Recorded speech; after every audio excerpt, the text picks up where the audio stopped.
if the father can't be made for Nedarim, then the Aris can't be made for Nedarim as well.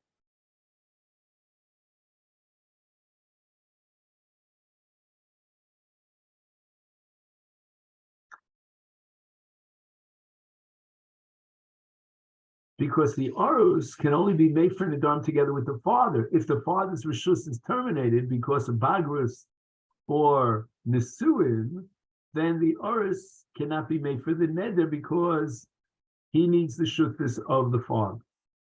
And now we start the Sugis HaGemara and the question of Shmuel.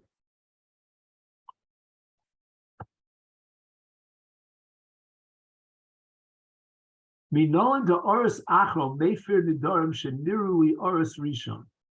The first Oris heard about the Neder. At that moment, what emerges is his rights over Hafara of this Neder. Now he divorces his wife, he's out of the picture. Who says, where's the source that the new Oris, the second Orus, picks up the rights of the first Orus that already matured and emerged when he heard about the Neder? The first Orus, we'll call him Ruvain, heard about the Neder. Now he divorces his wife. Shimon now picks up, according to our Mishnah, the rights to be Mefer. How do we know that a second husband steps into the shoes of the first husband after the Gerushin and now gains those rights and abilities to be made for Nedarim? Shmuel Diyamakra, and here Shmuel is going to emphasize one word that is superfluous in the pasuk in Parshas Matos. The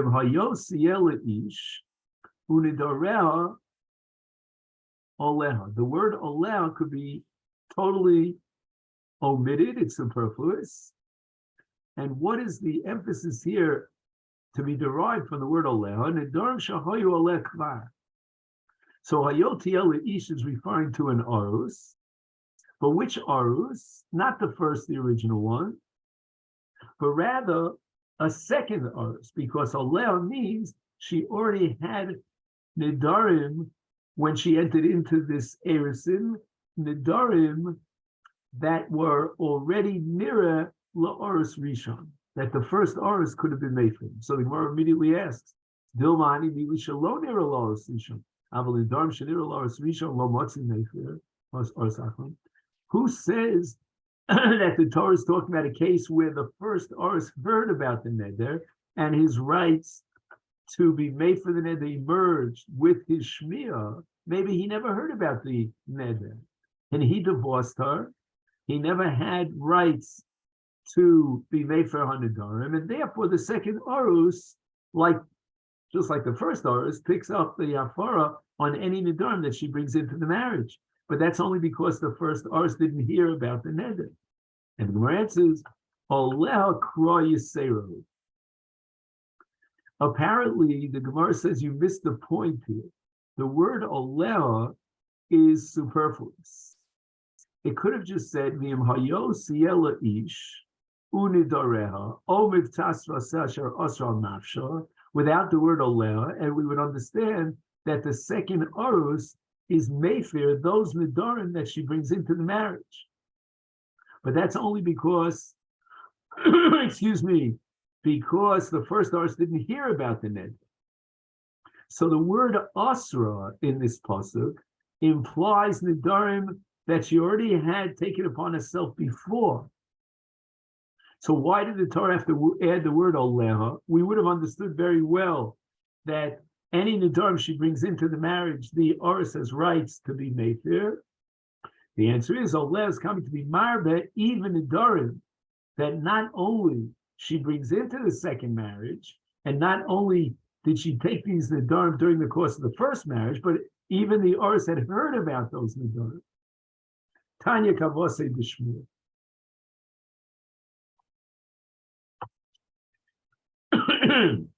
We have a brisa to support Shmuel.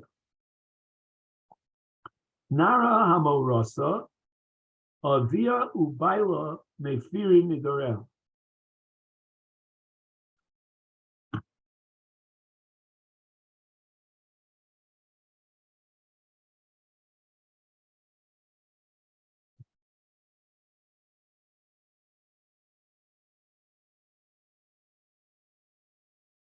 Nara hamorosa, avia ubaila methirim nidareha, ketzad. And the question is, what does this brisa come to be machadish? Ketzad means you're just repeating what we already know. These are the basics that we can derive from the Torah itself. Shama avia vehefer law. The father was made for the Nedarim. Now let's keep in mind that if so, then we might want to apply the principle of Beis Hillel, which is called Miklish Kolish, and the Neder now becomes Kolush. The Baal did not hear about the Neder, he died. And now if he died, we might apply the principle of Nisrokna, and therefore the father would now be Mefer on behalf of the deceased Baal, but Nisarsa Bo Bayom. However, she got remarried on that day. Hafilu mea pa'amim avia ubayil achar methir nidareh. So even if she got married, divorced, 100 times, the last husband, together with the father, will be Mefer HaNidarim. Now here, we have a gigantic machlokes between the Ran and the other Rishonim. And the issue at stake is whether or not this brisa that we learned is entering into the machlokes, shall we say, the minefield of Beis Hillel Beit Shammai about Miklish Kolish and Megas Gaius.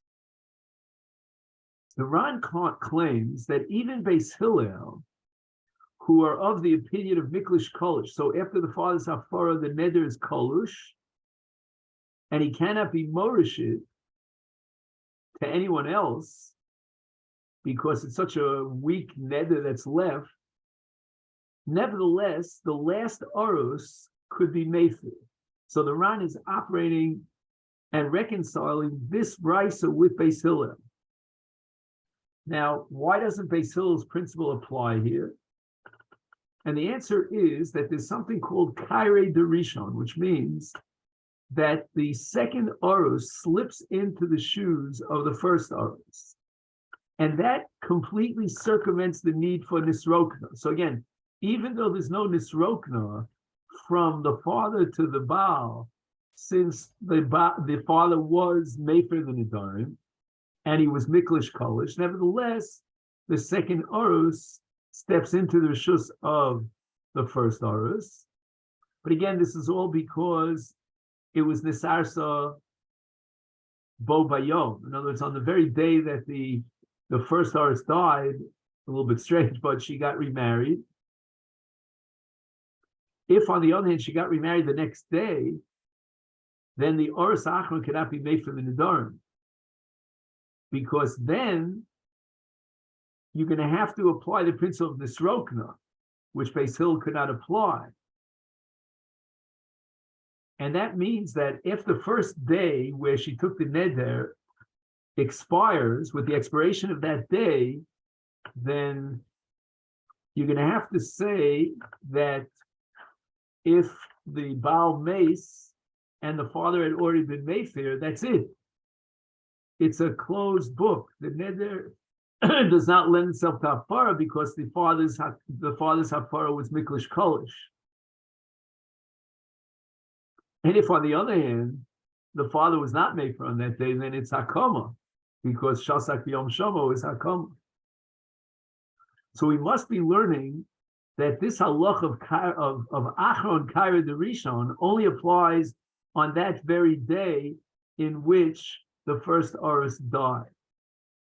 And now we get into Tosfos, the Rosh, and other Rishonim. They say that this halach in the ratio of this brisa depends upon the machlokas between Beis Hillel and Beit Shammai. According to Beis Hillel, Avia ubayla ha'achro mefir nidarea, because Beit Shammai hold megas gaius, which means that the father with his hafara is mater half the neder, right? We spoke about 2 zayis and 1 zayis.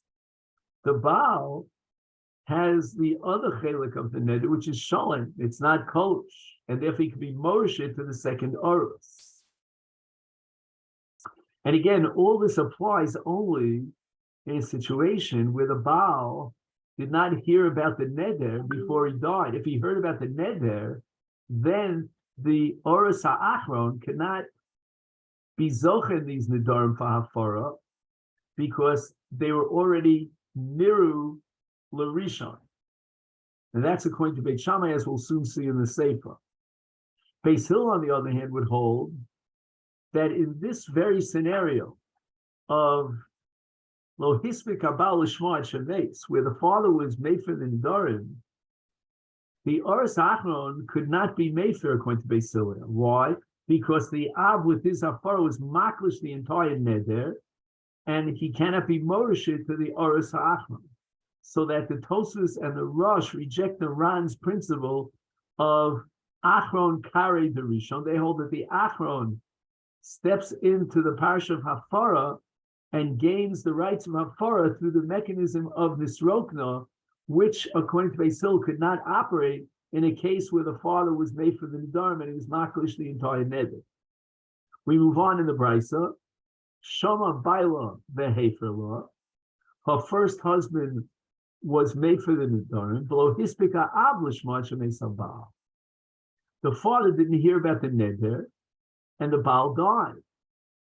Choser Ha'av Umeifir Chelko Shel Baal. In this case, it's not transferred over to the Orus Hasheni, Orus Ha'achron, but rather it remains in the sole exclusive dominion of the father. He has total dominion, the control over our neder to be made for the neder, because now we're going to apply the principle of Nisrokna, which means the following. The father was not made for, the husband heard about the neder, was zochen his rights to hafar, and he died.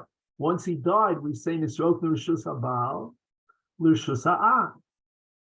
And therefore, what that means is that the Av will be made for on behalf of the deceased husband. And therefore, we don't have to introduce the second Orus, even if she got married on the same day to another man. Omer Rabbi Nosson, Hein Divrei Beit Shammai. Now Rabbi Nosson is commenting on the Sefer, because again, according to the Ran, as far as the Reisha is concerned, where the Baal did not hear about the neder before he died, that works out even according to Beis Hillel, because of Achron Kari the Rishon. The Sefer, however, is a reflection of Beit Shammai Shita of Megiz Gayis. Why? Because according to Beit Shammai, there's a Nisrokna from the Baal who he dies over to the Av. And that's because the neder is split into two, and half the neder is still absolutely valid, based on the fact that Beit Shammai rejects the Hakloshas HaNeder. And so therefore, with the death of the Baal, according to Beit Shammai, the Av will be Meifir the Chelik HaBaal. So the Misa of the Baal is Mevatel the Hafara of the Baal. So that's Keman the Lesser, but there's Nisrokna Me'Baal Le'Av, and the Av therefore will step into the shoes of the Baal and do a double Hafara, so to speak. He'll be made for his own Hafara rights together with a Hafara on behalf of the Baal. However, Beis Hillel Eino Yochel Lahafeh. In this case, the father cannot be mefer. He will have to introduce a shutvis with the Orus Ha'achron, and the Orus Ha'achron will be made for the Nedarim, apparently, even though the case is that they were Niru LaOrus HaRishon, and that supports the sheet of Shmuel.